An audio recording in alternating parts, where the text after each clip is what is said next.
걷기 트렌드를 한마디로 요약하게 되면 뭘 것 같습니까? 저는 가 이다.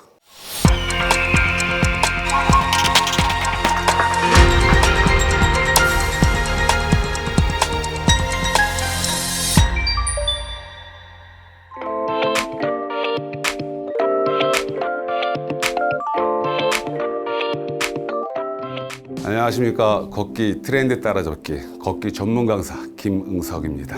이번 시간에는 걷기에 대해서 사회적 문화적으로 어떻게 발달되었는지 확인하도록 하겠습니다. 나무는 늙으면은 뿌리부터 늙고 사람은 늙으면은 다리부터 늙는다고 합니다. 이 걷기라는 게 너무 중요한데 2000년대 초반에는 파워워킹이라는 말이 떴습니다. 파워가 뭐죠? 말 그대로 힘있게 걷는다는 겁니다. 파워워킹에서 가장 중요한 포인트는 속도입니다. 시간당 6km 이상, 따지면은 분당 100m 이상으로 빠르게 걷게 됩니다. 그래서 일반 워킹보다는 운동 강도가 훨씬 세갖고 체지방 감소와 더불어서 근력 강화에 너무 좋습니다. 파워워킹 할 때 주의할 점이 있습니다. 팔을 올리게 되면 그만큼 보폭이라든지 움직임의 가동 범위가 커지게 됩니다. 말 그대로는 파워워킹은 힘있게 걷는다. 자, 두 번째, 시간이 흐르다 보니까 이제 힐링 워킹이라는 변화가 있습니다. 힐링 자체가 치유하다, 워킹. 파워하고 힐링은 약간 반대로 보면 됩니다. 힐링은 말 자체로 내 몸에 질환이 있다든지 근골격계에 이상이 있을 때 재활 개념으로 쓰는 뜻이 더 맞을 것 같습니다. 자세는 파워워킹처럼 팔을 올린 자세가 아니라 팔을 내리면서 가볍게 걷는다는 느낌. 가장 중요한 포인트는 중심보부행이라고 해갖고 몸이 내 정수리부터 귀 외도위부터 고관절, 무릎, 발목까지 일자가 돼서 걷는 겁니다. 이렇게 된 보폭이 어떻게 될까요? 그렇죠. 보폭이 좁게 됩니다. 달리기 할 때 어떻게 걷죠? 몸이 약간 숙여지면은 보폭이 넓어지는데 이건 반대입니다. 그래서 보폭을 좁게 하면서 누가 최대한 내 정수리를 잡아 당긴다는 기분으로 해서 그렇죠. 가슴 살짝 내밀고 이게 힐링 워킹입니다. 관절이 안 좋으신 분들은 그렇죠. 힐링 워킹가 훨씬 효과적입니다. 그래서 힐링 워킹을 하면서 조금씩 속도를 높여가면 좋을 것 같습니다. 자, 세 번째는 트레킹. 트레킹. 예전에 우리가 지금 뭐 산에서 등산을 하거나 뭐 둘레길을 온다고 하죠. 등산을 한다면 내가 어느 정상을 향해서 정상까지 올라가야 돼요. 근데 트레킹은 그런 개념보다는 둘레길에서 자연과 함께 기분 좋게 걷는 걸 트레킹이라고 생각하면 됩니다. 트레킹에 대해서 가장 중요한 포인트가 있습니다. LNT. LNT는 1960년도에 미국의 국립공원과 더불어서 환경단체에서 자연에 대해서 기후변화로 오염이 심하다 보니까 자연 훼손을 최대한 줄이기 위해서 LNT라는 7가지 지침을 만들었습니다. 내가 어느 공간이나 어느 자연을 가더라도 내 간 곳에는 흔적을 어떻게 돼요? 깨끗이 지우고 오라는 얘기입니다. 그래서 LNT의 7가지 지침에 대해서 배워보도록 하겠습니다. 첫 번째는 그렇죠. 사전에 계획하고 준비한다. 내가 어디를 갈 장소라든지 그 상황에 대해서 미리 검색을 통해서 확실히 파악을 하면 됩니다. 두 번째는 간 곳에 대해서는 꼭 지정된 탐방로나 산책로하고 걸으시면 됩니다. 지정된 산책로와 탐방로. 세 번째는 쓰레기입니다. 그냥 아무데나 버리지 말고요. 제가 가져간 거는 제가 직접 가져오든지 제 입으로 다 들어간다는 생각을 가지고 깨끗이 가져오면 됩니다. 네 번째는 자연보호라고 생각합니다. 자연의 환경을 눈으로만 풍경 광경을 즐기시고 뭐 다른 소도구라든지 손을 이용하고 뭐 꺾거나 뭐 뜯거나 뭐 버리지 말라는 얘기입니다. 다섯 번째는요, 모닥불입니다. 특히 불을 피우면 안 되겠죠. 산속에서. 요즘에 또 사회적으로 인재와 더불어서 기후변화도 너무 급격한데 내 생명이 위급한 상황에 대해서 불을 피울 상황이라면 꼭 어떻게 돼요? 바닥에 방어막을 꼭 켜는 돌로 그리고 불씨가 나가지 않게 피우지 않아야 되겠지만은 위급한 상황에 생명의 위협이 닿는다면 꼭 피울 상황이라면 뭐요? 방어막을 꼭 세운다. 여섯 번째는요, 생태계의 존중입니다. 갔다가 어떤 상황이 동식물 간에 무슨 알력이 있거나 뭐가 서로 잡아먹고 죽이려고 할 때는 모른 척하고 지나간다는 생각을 가지면 됩니다. 일곱 번째는 뭐요? 배려입니다. 배려. 특히 중요한 포인트로 등산하고 내려올 때, 산행에서 올라가고 내려갈 때 누가 배려를 하게 될까요?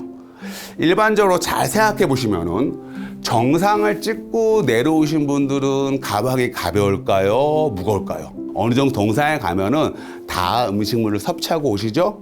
뭔가 좀 가볍고 이제 내려와오는 김이니까 이제 마무리하는 거예요. 올라간 사람들 어떻게 짐이? 그렇죠. 시작하기 전에 이것저것 싸들고 간단 말이에요. 짐이 무거워요. 올라갈 정상대한 걸도 멀고. 그래서 기본적으로 항상 내려오는 사람이 어떻게 한다고요? 양보를 하는 거예요. 양보를.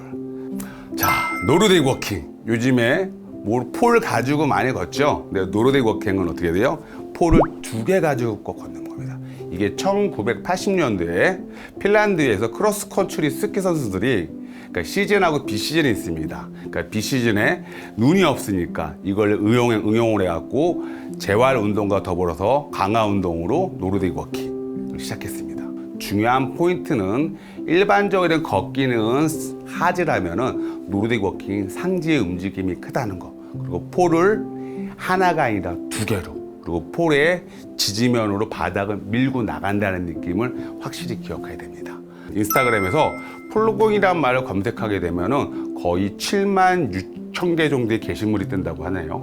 그리고 줍깅은 우리나라 한국말로 편하게 만든 말이죠. 중요한 포인트는 이게 스웨덴에서 폴라업이라고 해갖고 이삭을 줍는다는 느낌. 거기다 깅이 들어가죠. 조깅.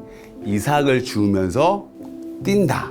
또 이 환경을 생각하기 위해서 요즘 대세는 플로깅, 한국말로 하면 줍깅. 내 건강도 챙기면서 환경도 생각한다는 그런 의미로 알아주시면 될 것 같습니다. 자, 우리가 걷는 것도 중요하고 시대적 흐름을 배웠으면은 오늘 중요한 포인트는 스마트 밴드하고 걷기 어플에 대해서 사용에 대해서 한번 배워보도록 하겠습니다. 그래서 스마트 밴드는 나의 밴드를 통해 갖고 나의가 운동량이라든지, 그쵸, 거리라든지, 운동의 강도라든지, 그 다음에 나의 수면 시간이라든지 이런 모든 거를 달 수가 있어요. 이게 아니다. 제 키하고 몸무게를 입력하게 되면은 거기에 대한 칼로리 소비까지 다 나오게 되어 있습니다. 스마트 밴드는 운동에 대한 나의 기록을 확인할 수 있다고 보면 돼요. 또 본인의 어떤 시간에 맞춰두면 거기에 나와서 본인의 운동 시간을 또 알려주는 것도 있고요. 어떤 상황에 대해서는 운동량이 부족하게 되면 운동을 더 하라고 또 알려줄 수도 있습니다. 또 항상 밴드는 좀 가벼운 스마트 밴드. 그 외에 걷기 어플이 있어요. 걷기 어플 같은 경우는 검색을 하게 되면은 여러 종류가 너무 많아요. 핸드폰을 통해 갖고 아까 밴드와 같은 스마트 밴드와 같은 그런 기능이 똑같습니다. 그래서 걷기 어플을 잘 활용하는 것도 너무 좋습니다. 항상 걷기가 최고의 운동이라고 하지만은 시대적 변화도 사회적 변화도 모든 거는 2발로 걷게 됩니다. 더 말 그대로 여기 걷기가 최고라고 했습니다. 무작정 걷기가 좋아지는 게 아니라 나의 두뇌부터, 그렇죠? 발부터, 등부터, 다리부터, 무릎부터, 엉덩이부터, 심장, 눈, 우리 신체에 650개의 근육이 있는데 그 기능 외에 우리의 질환에 관련된 좀 문제부터 해갖고 내 근골격계 이상까지 효과적으로 모든 걸 해결할 수 있는 걷기. 그래서 걷기 운동이 최고라고 한번 이로운 점을 한번 이렇게 올려봤습니다. 자, 걷기에 대한 우리가 이로운 점을 배웠죠. 걷기 트렌드와 더불어서 이번에는 밸런스와 코어에 대해서 알아보겠습니다. 어차피 2발로 걷는 운동은요, 한 발이 떠야 돼, 안 떠야 돼요? 꼭 떠야 돼요. 그래서 밸런스가 상당히 중요합니다. 자세도 한쪽이 무너지거나 한쪽으로 치우치게 되면 몸에 이상이 있듯이 이 밸런스 너무 중요합니다. 2번째는 코어. 방송에서도 코어 외가 많이 나와요. 코어 근육, 우리 몸통에 있는 근육이라고 생각하면 됩니다. 자, 코어 근육, 바로 이런 부분입니다. 빨간 게 우리 근육이죠. 근육 안에도 내복사근이 있고 외복사근이 있습니다. 복근을 강화시키려면 어떻게 해야 돼요? 허리 근력도 강화돼요. 그래서 이런 근육을 한번 보시라고 했습니다. 엉덩이도 그래요. 큰 근육이 대둔근이 있으면 대둔근 안에 중둔근이 있고 안에 우리가 또 소둔근도 있습니다. 엉덩이가 평평하게 되면 어떻게 돼요? 우리가 움직이다 보다 근력이 떨어지니까 또 골절의 위험이 있을 수가 있어요. 그리고 엉덩이가 식빵처럼 펑펑해진 사람들은 어떻게 돼요? 당연히 비만이니까 허리에 좀 부담이 갈 수도 있겠죠. 또 이와 반대로 엉덩이가 펑퍼짐한 게 아니라 하마처럼 축 처져 있어요. 뭔가 좌우 밸런스가 엉덩이가 안 맞아. 이런 사람들은 척추의 불균형을 인해서 허리 통증을 유발할 수가 있습니다. 항상 걸을 때는 코어 근육과 밸런스와 더불어서 엉덩이에다 동전을 하나 꼭 물고 다니면은 우리의 엉덩이나 코어 근육이 강화될 수가 있어요. 자, 마지막으로 걸을 때 하나 팁을 줄게요. 걷다 보게 되면 사람들이 손을 어떻게 걸어요? 내리면서 걷게 되면은 손이 간혹가다 부어요, 안 부어요? 네, 붓는 경우가 있어요. 붓기를 가라앉히려면 내 심장보다 어떻게 돼요? 높은 곳에서 박수를 친다든지 반짝반짝을 하게 되면 붓기가 쫙 빠집니다. 그래서 무조건 일반적으로 손을 내려서 걷지 말고 중간에 손이 약간 부었다든지 좀 순환이 안 될 때는 어떻게 된다? 반짝반짝반짝반짝반짝. 그리고 다시 한번 더 걸으시면 좋을 것 같습니다. 우리가 걷기 트렌드 속에서 꼭 이 세 가지는 기본으로 들어가야 됩니다. 첫 번째는 뭐예요? 스트레칭. 운동의 효과와 더불어서 운동의 가동 범위를 넓히기 위해서는 꼭 스트레칭이 꼭 필요합니다. 근데 문제는 스트레칭을 하더라도 모든 운동은 운동하기 전에 준비 운동을 시작할 때는 동적 스트레칭을 하는 걸 꼭 명심하십시오. 자, 유산소 운동. 걷기 하면 뭐예요? 대표적인 유산소 운동이에요. 유산소 운동은 뭐예요? 반대는 또 무산소 운동이라고 했어요. 근력 운동이라도 많이 하지만은 중요한 포인트는 이래요. 유산소 운동을 하게 되면 우리 어느 기능이 좋아요? 특히 지구력 강화가 되면서 내 심폐 기능이 어떻게 좋아져요. 그리고 나이를 들게 되면 심폐 기능하고 근력이 떨어져요. 유연성이 떨어져요. 유연성이 떨어지고 나면 그 다음에 어떻게 돼요? 균형 감각이 떨어져요. 그래서 낙상 예방에도 문제가 많이 생겨요. 그래서 유산소 운동하고 무산소 운동을 병행하면 너무 좋다는 거 꼭 명심하세요. 유산소는 말 그대로 공기를 들여 마셨다 내뱉었다 간헐적으로 하는 운동. 무산소는 뭘까요? 무산소는 근력 운동이란 자체는 아주 쉽게 생각하면 어금니를 깨문다는 운동이라고 생각하시면 돼요. 그래서 우리 걷기 트렌드 따라잡기 해서 마무리는 이런 스트레칭하고 유산소하고 무산소 운동도 병행을 하면은 더 멋진 트렌드를 따라갈 수 있을 것 같습니다. 감사합니다. 걷기 트렌드를 한마디로 요약하게 되면은 뭘 것 같습니까? 저는 걷기가 답이다.